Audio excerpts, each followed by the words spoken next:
Good afternoon, everyone. I'm Joe Luff, the Executive Director at Internationals Network.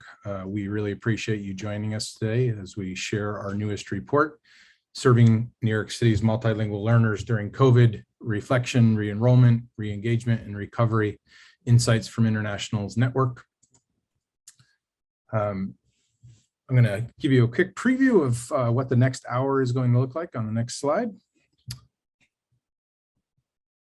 So after this brief introduction, my colleague, Marguerite Lukes, Internationals Network's Director of Research and Innovation, will walk you through the findings and recommendations in our report. This will be followed by my colleague, Dennis Kaindeck, our Director of School Support for New York, who will facilitate a panel conversation with our superintendent, two of our school leaders, a teacher, and two students. We're honored to have such a great panel representing different perspectives on what's happening in our schools. And Dennis will give them a proper introduction when we begin the panel discussion. With the remaining time, we will then take questions from the audience, and you can put your questions in the Q&A box that you should see on your screen.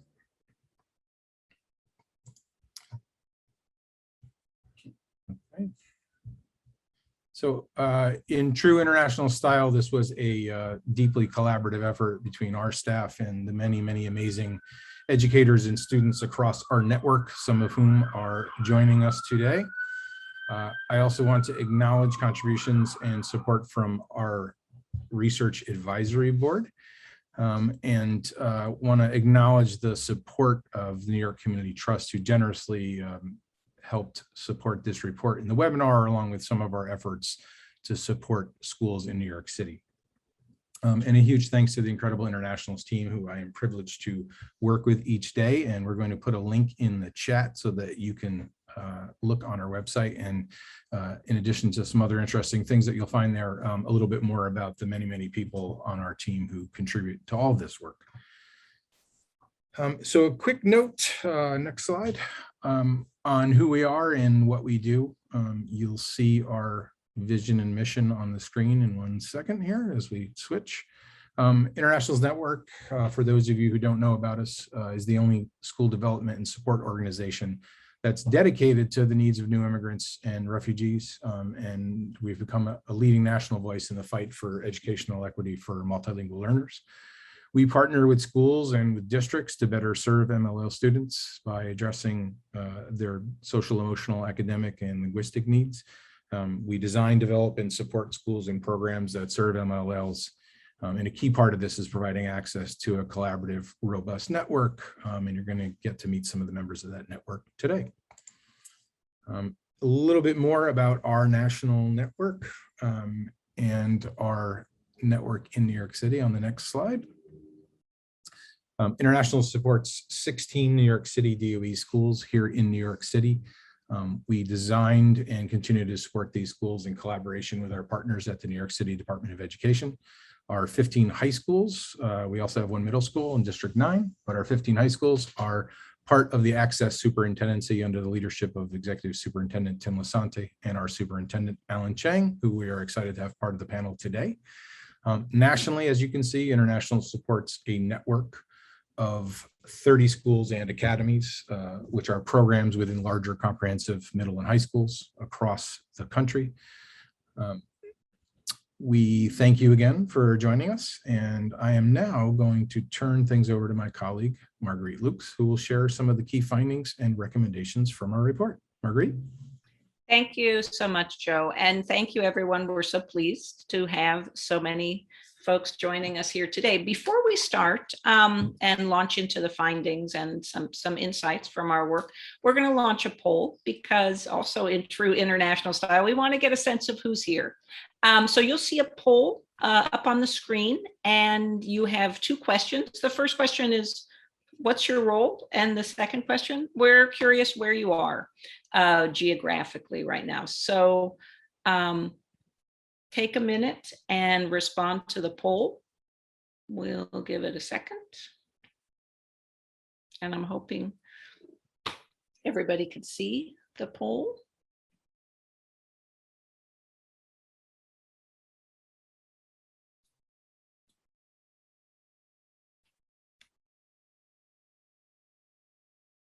should come up on your screen.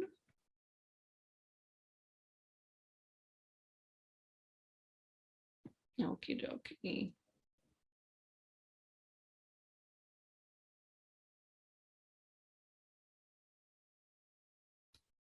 Okay, give it a couple more seconds. Oh, some folks can only see the results and not the questions. Okay, we're gonna shift gears in a teachable moment here and let people put in the chat. Maybe we can cascade in the chat where you're from and your role, and we'll let that roll here. And we're going to move on to the next slide. I have a little technical difficulties. So in the back, and we do know, I'll say from the registration that we saw, we have folks from all over the country here presenting a range of district leaders, teachers, students, counselors, community-based organizational partners, funders, researchers, and policymakers. So we do welcome you all again. So some background. This report has given us the opportunity to do three things. First, we're taking a deep dive into a wealth of data we have and that we've collected over the past 3 school years from our New York City Internationals Network schools. And secondly, it's given us a chance to look at the innovative practices that schools have generated during COVID, really as a response directly to students' needs to ensure that they receive a quality education. And finally, it's given us an opportunity to look at trends and at nuances and to present recommendations for all schools, not just Internationals Network schools, but really for all schools that serve multilingual learners for the year ahead. As you'll see in the full report, it was really important that we both recognize the challenges of these past 15 months, really spanning 3 school years, as well as innovations that have emerged. So these findings are recommendations based on data that we've analyzed along with the voices of students, of teachers, of leaders from across our New York City schools. So we're going to move on to the next slide. So even before COVID, we're aware of intersecting challenges that our immigrant students face, even without a global pandemic. Xenophobia, racism, structural exclusion. So with an eye toward equity, we also know that with the right resources and supports, our students can thrive. And we see that. And we know that given opportunities to collaborate, to have a voice in their learning, to engage in projects with an authentic purpose, we see them meet and exceed the challenges facing them. And that when we remove the barriers that schools and society place in their way, immigrant multilingual learners succeed. So I want to move on to the next slide and talk a little bit about our findings in the report. So from the data over the past 15 months, what we see is a drastic increase in the number of students who are working in schools. And this really presents a challenge to their participation. We've also seen a drop in enrollment, as well as a drop in attendance, a drop in credit accumulation, and a drop in post-secondary enrollment, many of which reflect national trends. What we've also seen is an increase in graduation rates, which is somewhat of a paradox, but which has to do directly with some changes in requirements due to COVID. What we've also seen are innovations and flexibilities that were granted during remote learning that ended up being supports to allow students to thrive. Work-based learning, remote internships, performance assessment, and mastery-based learning, the Summer Rising program that the Department of Education made open to all students. All of these innovations and flexibilities served as supports for students, for multilingual learners throughout the pandemic. Some of the challenges of the year ahead include building community at schools. Schools are already engaged in this, bringing back working students and engaging them in the classroom and facing the challenges of their schedules, addressing these credit gaps that have lingered and have carried over from the past years, and also building on the strengths and lessons learned from remote learning. So I want to share with you the recommendations from our report that we present in the slide, and we've really distilled this work into 5 recommendations, as you'll see in the next slide. One more slide ahead. And these recommendations include foregrounding equity, because we know that multilingual learners have specific needs and realities, and we need to consider those to address their needs. Also, encouraging innovation and cross-school collaboration, creating intentional opportunities for adult professionals in schools to learn from each other. The third, encouraging and allowing for scheduling flexibilities. This is something that presented immense opportunities in the past 15 months for schools to meet students' needs. So really keeping those in place. Promoting and supporting competency-based learning and performance assessment. So really de-emphasizing seat time and ensuring access for all students to higher order thinking and rigorous instruction.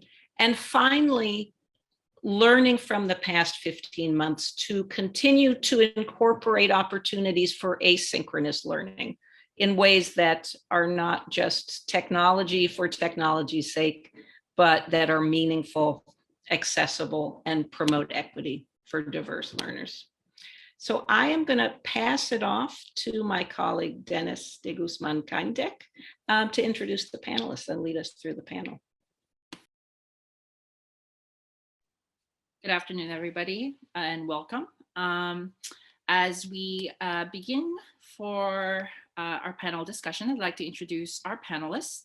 So first is Dr. Alan Cheng. He is the superintendent for New York City high schools within the Access Executive Superintendency.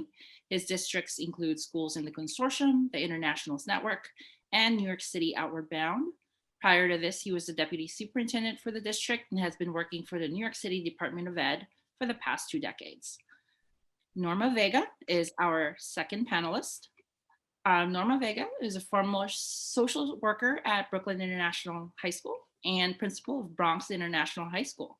She is the founding and current principal of Ellis Prep since 2008.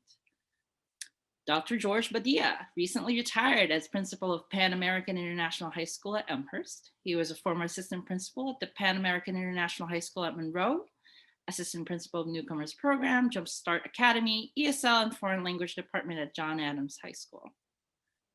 Khulud Kumay. Khulud is a teacher at Manhattan International High School.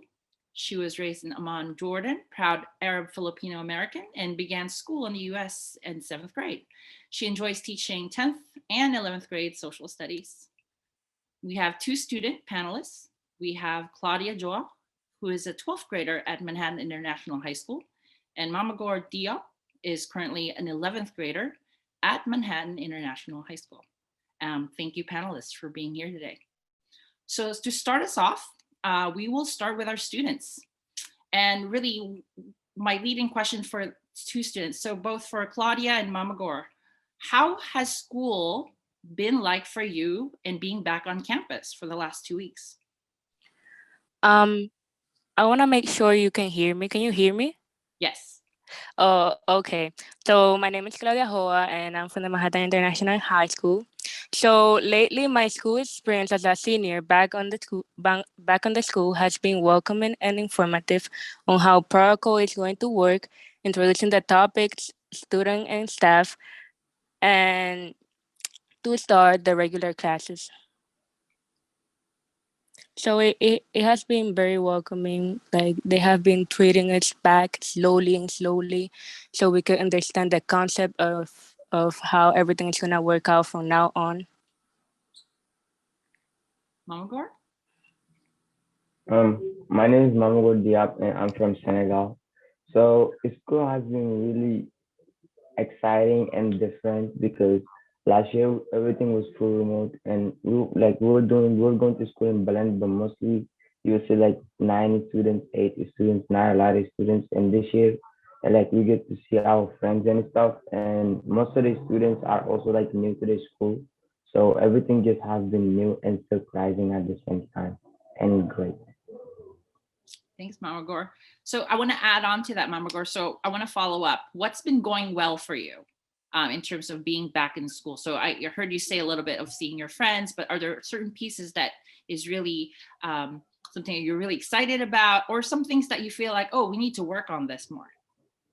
So things that have been going well, I like the education because me, for myself, I think I'm a visual learner. So when I'm learning, I like want to see the teachers like using hand suggestions and just showing me like what is happening.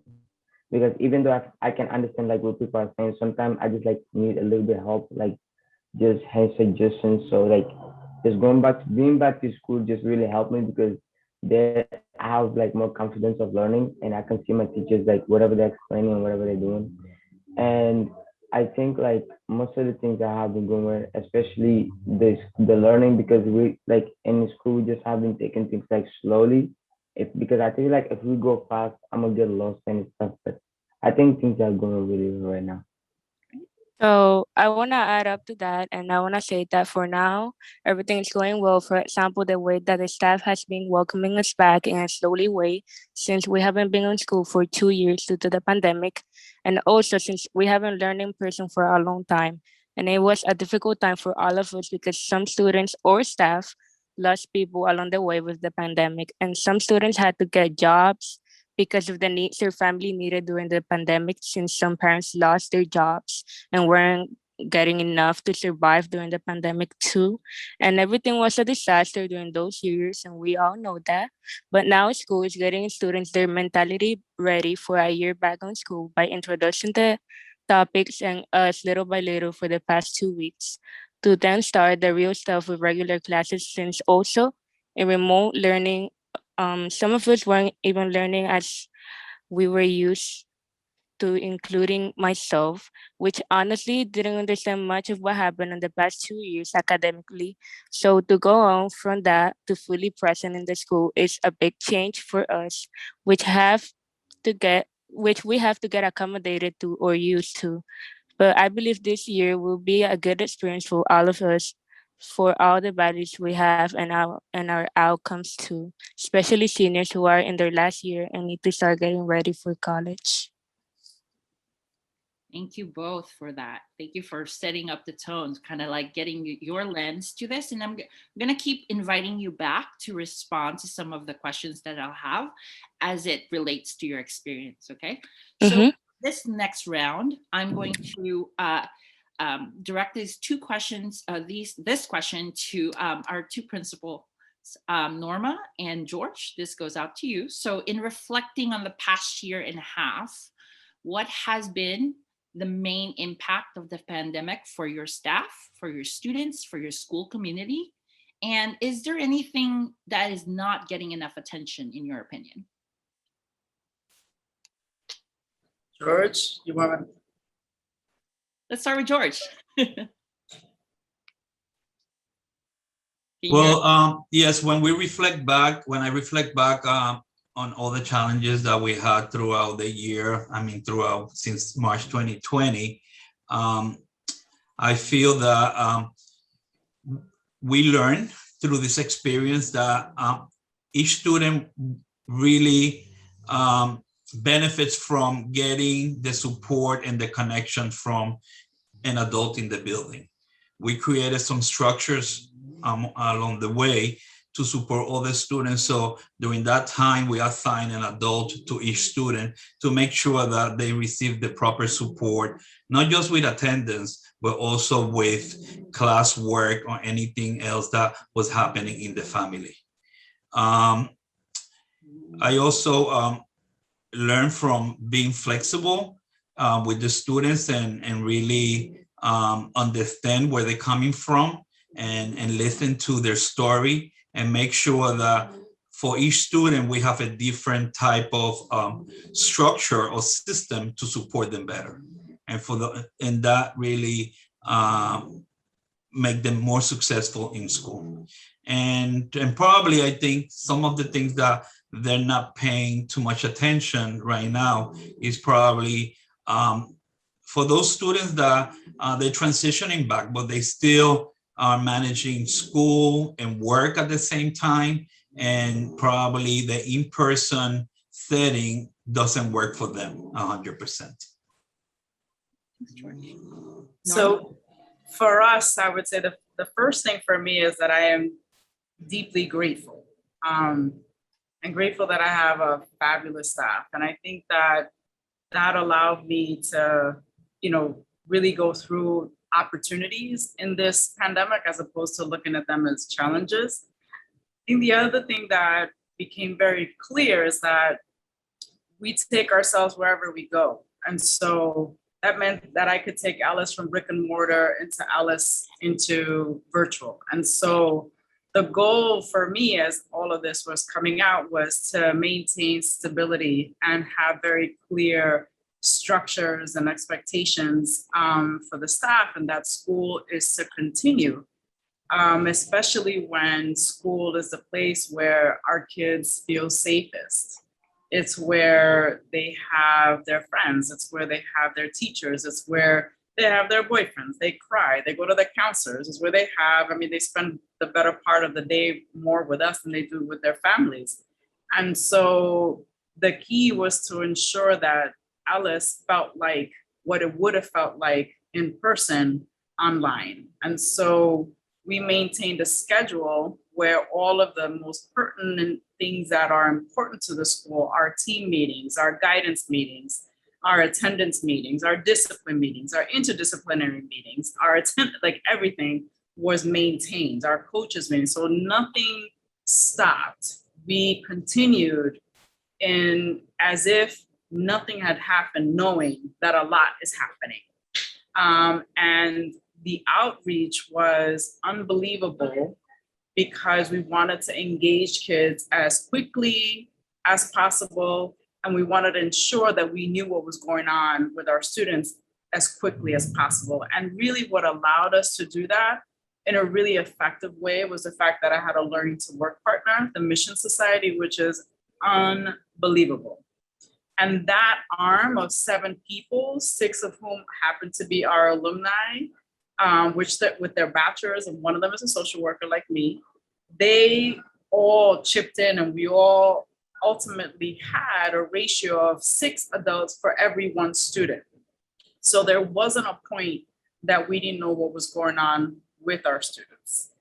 So it really was an opportunity. As painful as it was an opportunity to really grow in amazing ways, and remote learning was awesome for us. Thank you, Norma. Alan, I want to kind of get your perspective on this as you've seen across the schools that you support and oversee. Were there certain salient impact that you've seen across the schools, and is there anything that you feel like is not getting enough attention? Yeah, well, thank you so much for inviting me and for helping to bring this amazing panel together. I think one of the things that, is definitely a trend across the 48 schools that we've been supporting is that we have a really spectacularly dedicated and talented group principals and teachers that are doing tremendous work in our schools. And that didn't come from just anywhere. That these schools were founded on the notion that we need to be able to pay additional attention to the specific needs of multilingual learners. They've oftentimes had experience teaching in and working in and providing social services in other settings where these students did not get the kind of attention and support that they needed to get. And that we've been able to establish these particular schools where schools really had extremely strong relationships with students. Schools had culturally and linguistically competent adults who recognize how important it is for us to be able to support each child with their own individual needs. And I think these two things about sort of strong relationships and the sort of the cultural and linguistic diversity in the adults were things that we really saw made a huge impact on our ability to be able to work with students. I think the I thought it was great that Norma and George both got to be able to share some concrete examples of what this has looked like in their schools. The one thing that I would add here is that, we've talked about the idea of experimentation and innovation within our schools. And the best that we can do is that in each level of our system, we try to be able to support that kind of innovation to be able to happen. And so that means we saw principals giving flexibility to their teachers to be able to try different things and to celebrate when they work and also celebrate when they don't work, so we can figure out what adjustments we need to make. We saw teachers giving that kind of flexibility to young people in their classrooms to say, well, typically you would demonstrate what it is you learned and you get graded this way, but are there other ways that you want to be able to show that you understand this particular content? Are there other ways that you can engage with what learning looks like? And then we also need to see that at the systems level, where individual schools are going to have different kinds of needs and different kinds of policies that are going to be most relevant to them. And so what kinds of flexibilities are we able to provide and afford those schools while ensuring that we're all going in the same direction when it comes to what we believe is going to be best for our students? And so I think that alignment of flexibility at the right appropriate levels, but then also a really clear vision of the relationship to students and what it is that we need to be able to make sure we have in place for all students in the form of equity is going to be absolutely crucial. Thank you, Alan. So as we think about this theme of our report on re-enrollment and re-engagement, I want to bring in Khulud. And Khulud, could you talk about some of the few successes in the areas in your return to school in your classroom, and why do you think they are successful, and what has set it up so that it will become successful for yourself and for your students? Absolutely. Thank you so much, Dennis, and everyone at Internationals for hosting this. To address your question, from a teacher perspective, at least, going back into the classroom, it's balancing what we know so well and what we expect with our new reality, and trying to negotiate that tension. So as we start re-engaging back with our students, with our communities, I can't help but think of what we're doing right now, which is at our school, Manhattan International, we developed, it started as an ad hoc committee, actually, born out of the Internationals Network Leadership Retreat this past spring. And then there were 4 teachers there. We opened it up slowly. We put forth the idea at our school that we would love to create a community well-being committee. And I'm very, very proud to say that it's represented by admin, teachers, and support staff. And we have strong connections with our student government, where we have student voice included there as well. I know Mama Gore was incredibly helpful.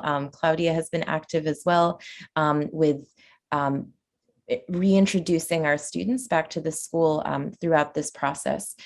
So what community well-being has developed is a lot of work and meetings over the summer, which, supported by our admin giving us the time and space, we were able, with per session, to develop a 3-week plan for our school's reopening. And this plan was born out of the idea that one of our teachers mentioned. He said, having teachers also have anxiety going back in, but there's nothing we can do to control, the subways. There's nothing we can do to control things beyond our reach. But as teachers, our strongest move towards this is to be prepared. And so that's what we invested a lot of time, effort, and energy into this past summer. We developed 3 weeks of week 1, community building, week 2, getting to know you with using academic lenses, and week 3, academic expectations for our students as we slowly transition. And this is what both Claudia and Mama Gore had been referencing. So we all chipped in and developed lesson ideas and activities that were easy to pick up and go. So this really has been just a point of strength because no one was starting from nothing at our school, and it was all collaboratively designed. So yeah, it's something that I'm really happy has happened, and our committee will continue to work this year. Actually, we just met today, and this is all an iterative process. It's a lot of reflection, so we want to get feedback from all stakeholders, including our parents, including our students. What worked well, what didn't work well, and how can we continue to support our community, noting what this new year will bring as we move forward, and how can we best serve our students. Thanks, Khulud. I want to get the two leaders' perspective, principals, on your re-enrollment and re-engagement strategy at your school sites. So I'll start with Norma this time. What were some of the successes that you've kind of implemented or designed for your school community in terms of returning to school? Were there some ongoing challenges that perhaps our audience members today might not have heard much about, like didn't get a lot of attention, and how are you trying to address these challenges? So we'll start with Norma and then we'll go with George. Okay. So instructionally, with regards to our teachers, we did all of our planning over the summer. So, and that was pivotal because we wanted to ensure that as soon as school opens, not only did we have Google Classrooms for every class, but that we also had in-person class for every class. I spent a lot of time over the summer just organizing, cleaning, fixing things, putting things away on a more logistical level, and ensuring that there was nothing that my teachers needed, from pens or papers to like laptops. Like, you know, I'm a steward of the money, so I need to make sure that I take care of it on behalf of my teachers. So people walked in not needing anything. With regards to our students, we also started that outreach in August. And I'm thankful because I partnered with Auburn and we have our own app. And so that app is tied into all of our students' WhatsApp and the Instagram and our school's Facebook page. And so what we started to do is just start, blasting our kids' phones and calling them. And we were doing that since August so that they start coming in. And I've been able to adjust the schedule so that our students start later, and that allows for administrators all to be outside welcoming the students. It allows for the guidance counselors to be outside welcoming students. So all of the logistics of who's going to be in the bathroom, who's going to be on the line, who's going to be all of that was done, so that as soon as the first day of school opened, I could comfortably just stand outside and say, hey, hi guys, how are you? And on the app, it has the house screener. So I was teaching kids to hurry up so they could do the house screener before they walk in and everything. And I love my kids, so it was very clear, that I was very happy to see them. I would say that our major challenge is that we are on the 4th floor of an 8-floor building, and we are the Grand Central Station of all the other schools. And that has been a challenge because I have to police the schools, students from other schools, and that's been a difficulty. The other challenge is that they're about to remove 9 agents. We have a 485,000 square foot building with 4,000 students and about 1,000 staff. And currently I was able to open up the 4th floor entrance where our kids came in 2009. So if those agents aren't there, that door is going to get shut. And that means that my kids have to get off the 225th train, walk a mile around to have to wait online with 4,000 other kids. So that's huge. And that's totally out of my control. So we've planned for it. We've organized this so we have enough people outside and we're talking to the kids. So that's completely out of my control. but it's been planned for. So I would say that that is the biggest challenge right now. The other challenge is that I have a lot of moms and I have kids. A lot of my kids in the senior institute, the older kids, are working, and that doesn't go away. So without remote options, without an opportunity for virtual learning, then my moms are going to have to wait, 3 months until they get childcare. And that is, to me, inequitable. And I also think that we're in the 21st century where we do banking online. We talk to people online. We do everything online. And I think that not having that option across content areas really does not support equity, and it doesn't allow access to my moms, to my kids who have to work, to my kids who, have to take care of their parents. Like, there's all sorts of issues, with regards to that. So I would say that those are my challenges. And I would rather us be amplified than have options taken away from us. George, I want to pose the same question around re-enrollment and re-engagement. Anything successful that you have seen or implemented in your return to school? Why do you think they're successful? And if there are challenges, what are some of the ways that you've addressed that? So when we ended the school year in June, we provided the teachers an opportunity to, we provided professional learning about PBL, so they have a space to work on their units and be ready for September. And also we all opened the doors for the teachers a week ahead before school, so they could come in and fix the classrooms and also work on the curriculum. Our site, the school was open during the summer because we were part of the Summer Rising program. So we have more than 120 students coming to school during the summer. We had a bridge program supporting the incoming ninth graders too. And also we had a strong communication with the different enrollment centers around the city, especially because we serve a big population over the counter, and we had a lot of parents that they wanted the students to come into our school, but they didn't know how to connect with the enrollment center. So we were supporting them at our site and taking care of all the paperwork and things like that and sending them to the enrollment center. The present time, the school we exceeded the enrollment numbers.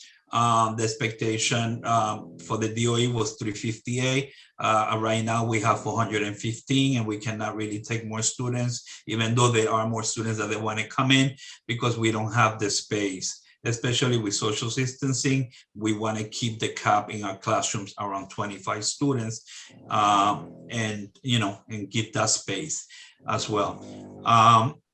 It has been successful.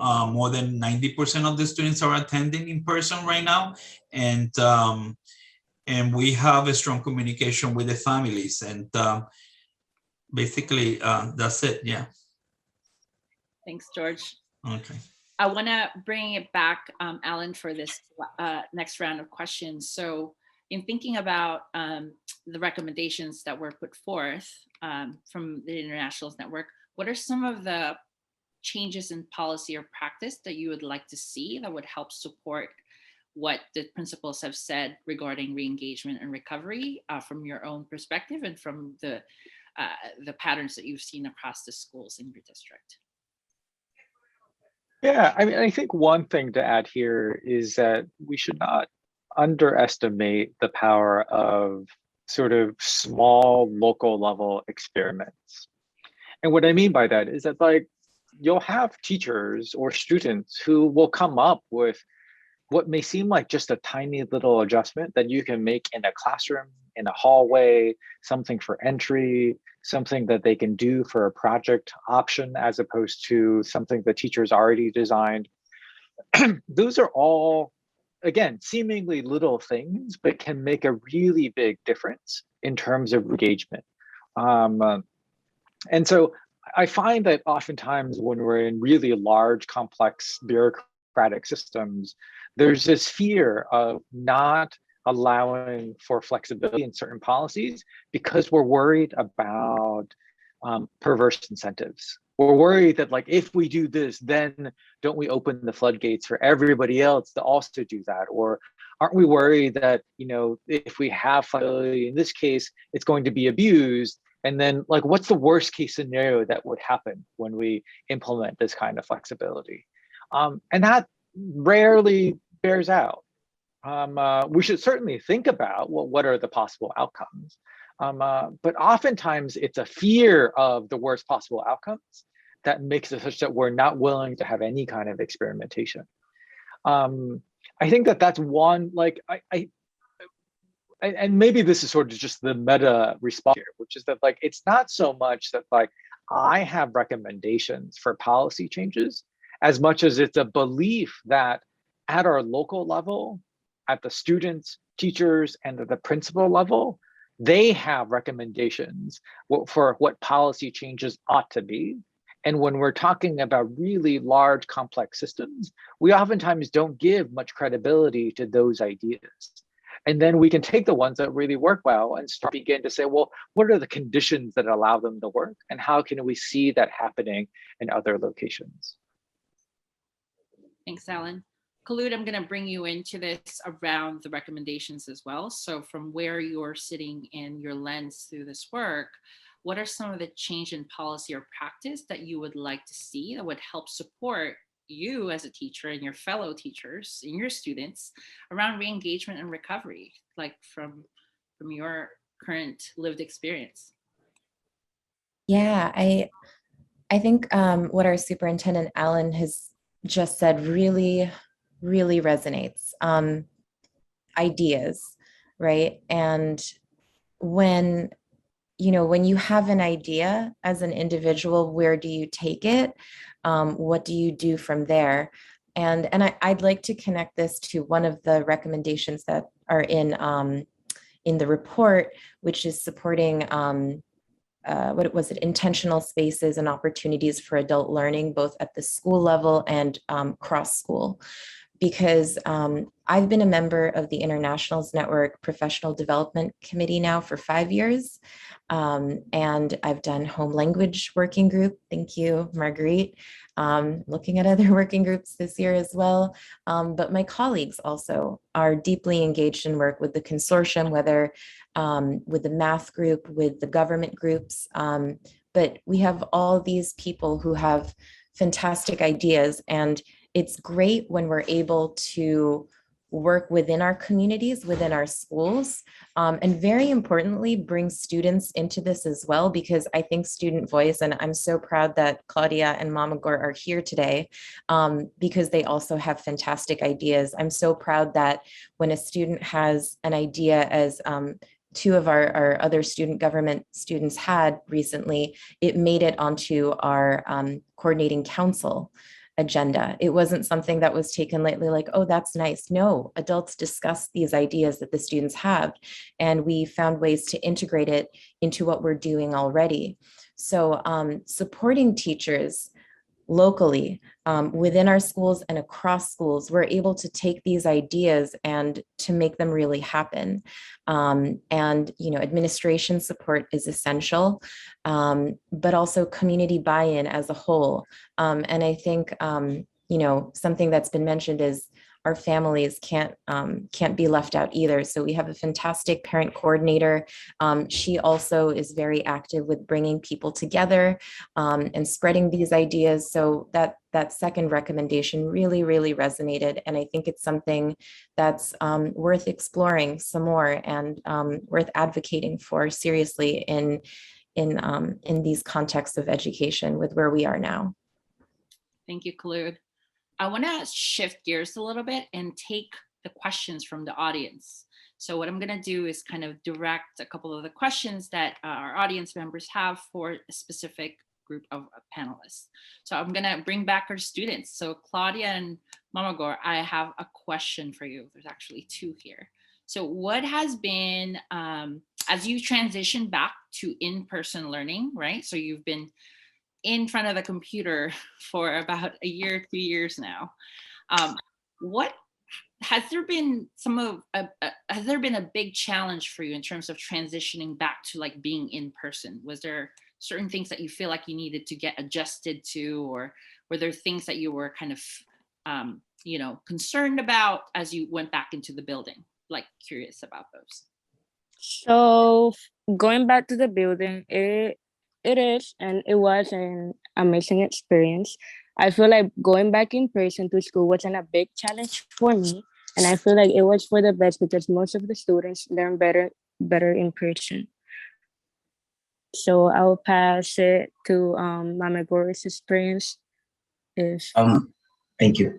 So personally, I think that it's been difficult and easy because yesterday I almost went to school late because of the time. Because I mean, and online learning, we used to start class like at 9. So right now we start school like at 8:45. I mean 8:40, and I was trying to get to the school around like 7:50. So yesterday I woke up at 7.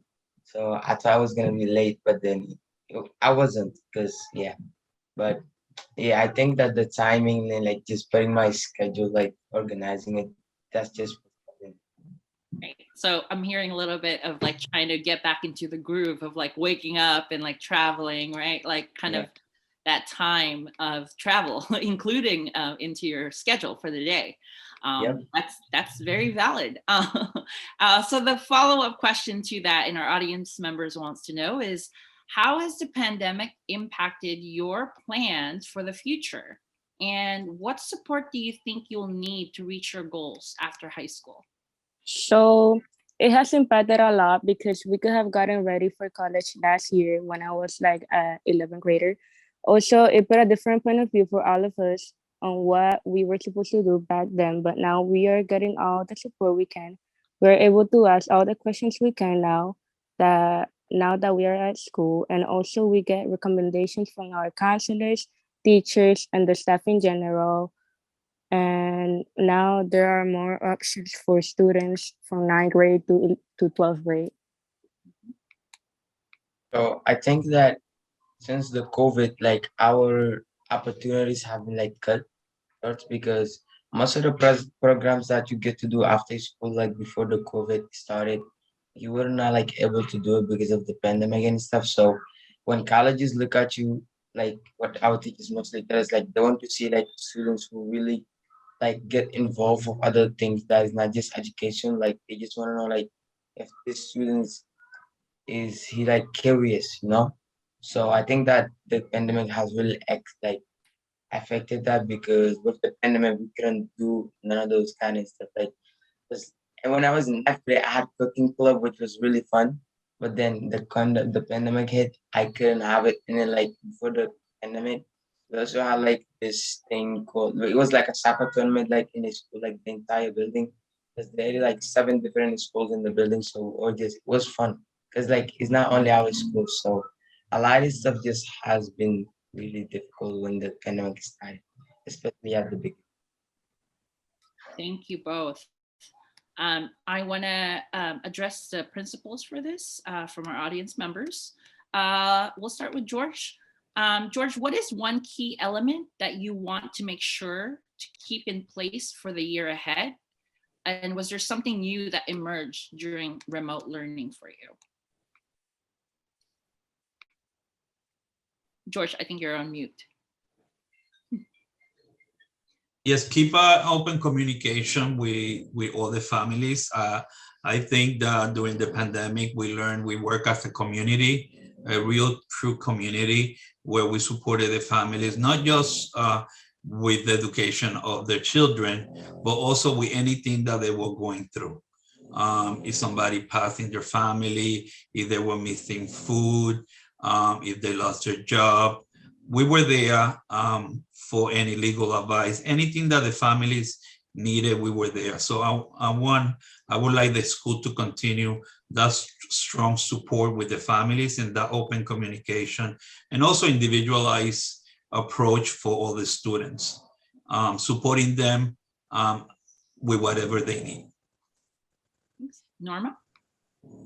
So I would say that it became very clear that my school is not a place, but a person. You know, we are Alice, and that was something that stayed with me because if we realize that we are the community, we make the community, regardless of where we're at, we will always continue. And so when we walked into this virtual realm, it was like, we're Ellis, you know, here we are. And I think that that's really important because it showed me how much people loved the school and how much everything that is important about our students is living inside of us and how we carry it wherever we go.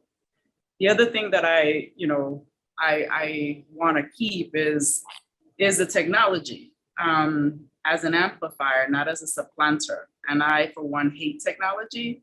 And I learned to grow a deep respect for its place in our community and its society. And even though our students are English language learners, they know a whole lot more about technology than I do. And how awesome it was for them to also help some of our older teachers who are not as familiar with technology. And so I felt that continuing to use technology as a very integral part of our community, in communications, in our meetings, in being able to provide college courses as we did before, like it just gives us arms. And it doesn't supplant, it just amplifies us. And that's something that I want us to continue to do. Great. Thank you, Norma. This message goes to Alan. The question is, we know that some of our schools in your superintendency are community schools. And how did the community schools model make a difference through the pandemic and in the recovery and re-engagement efforts? Do you think there was a drastic shift, or do you think it's fairly similar to all the other schools in the network? Yeah, I mean, I think the community schools initiative, I mean, I think it may be also useful for George to be able to speak specifically about this one as well. I mean, what we saw there is this did not apply to necessarily all community schools, or was necessarily a big distinguishing factor, but we definitely noticed that community schools were the ones that had stronger community-based relationships with community organizations that provided social services, food, housing support, and were better able to utilize those connections to have additional supports and services that are being offered to families. Especially during the pandemic, you know, being able to have a local CBO that knows you, knows school community, already has relationships with the students, was better able to and more quickly turn around. Sort of the city is offering these kinds of benefits, or the federal government is allowing you to apply for unemployment insurance, or various things that are in place. Those schools that were community schools, oftentimes because of those relationships, were able to turn around those supports and connect families to those supports a little bit quicker. That doesn't mean that schools who are not community schools did not have those systems in place, but we definitely know that as a result of that particular status, certainly within New York City, they got a little bit of additional support. I think a second thing that we'll see here is that community schools were definitely fully funded when it comes to social workers and school counselors. And that, you know, we certainly know that that was a really significant in-demand kind of title. And those things did make a difference in our schools. New York City as a whole, through city council grants, have pushed through additional funding to ensure that every single school, regardless of size, is able to be fully staffed with at least a minimum of one social worker per school. And places where additional social workers were needed, additional social workers were placed. So those were some of the kind of, I guess, initial things in which we were able to help make a difference. Thanks, Alan. I want to direct the last question to Khulud, and it is we have 2 minutes, and I want to get this question in a minute. What was your experience like during digital collaboration? What did you like about it, or some struggles that you had with it? Someone wants to know in our audience. I'll try to keep it brief. It was a whirlwind, but it was something that our school, we had already had. We had the one-to-one iPads with a Connect Ed Apple grant, And so our school already had strong technology inclinations, but it wasn't amongst everyone, you know? So I think what ended up happening is that we had to work as a community collaboratively. Teachers on that committee, the technology committee, started doing PDs. And I know Internationals Network was very instrumental with their success shares for digital collaboration. And we had a few teachers present and many teachers attend there. So again, all working together, we were able to figure out remote learning and digital collaboration, and also the students, again, getting ideas from them and constant feedback. For the first, I think, three to 4 months, I did weekly Google form feedback for students, just so that they can constantly tell me what I could do better with remote learning. So listening to our students, listening to our colleagues, and asking questions. Thank you, Khulud. I want to bring back the students real quick, just to kind of circle back to their experience. So the digital collaboration, same question. Was there things that you liked about it? And what were some of the things that you struggled with it during that whole process? Since we were on our houses, most of the time I would get distracted with things I had to do home, for things I had to do after or before getting into class. And I would get lots of distractions, since most of us were on the phone, like on Zoom on the phone, and some were on computers. But most of the time I was on the phone on my Zoom phone app, and I would get a lot of notifications for like friends, family, my mom, to do this, to do that. And I would get distracted a lot being on my house. But in school, I focus. I can stay focused on certain things and on what I need to do. But I feel like the staff and the teachers, they made everything possible. They tried to do their best during those times, trying for us students to learn everything we can. So I congratulate them for that, because it was very difficult and it was a new experience for everybody. Orgo? So I think that is the same thing for me, but for me, most of the things were like I had like two brothers. One of them he graduated last year from our school, but the another is he's in 12th grade this year. But the ability like to find the space, we were all using Zoom, so because sometimes when he's there, I have to go somewhere else because I don't want to distract him or anything. So I feel like the ability just to find a space to just find a quiet place where you can like just focus on like what the teacher is saying, especially when you're Zoom. So you can like the teacher may think that you're focusing on what they're saying, but like you can maybe go to YouTube or something or just go to a whole different website. So yeah, just the ability to focus, just to find a quiet space was quite difficult. But yeah, it's okay. The fact that we're back in school is just make everything really better and easier. Thanks, Mongar. I want to invite, Norma, George, and Ellen as well to kind of think about going back to the recommendations and really thinking about, as we approach re-engagement and recovery efforts system-wide at your school communities, what would be something that you'd like to impart or share with folks that perhaps is not getting a lot of attention out there, that we could really share with the school community and the rest of the country who's listening, and the audience members? Anything you would like to share on that end? So we'll start with Norma, George, or Alan. So I would say innovation.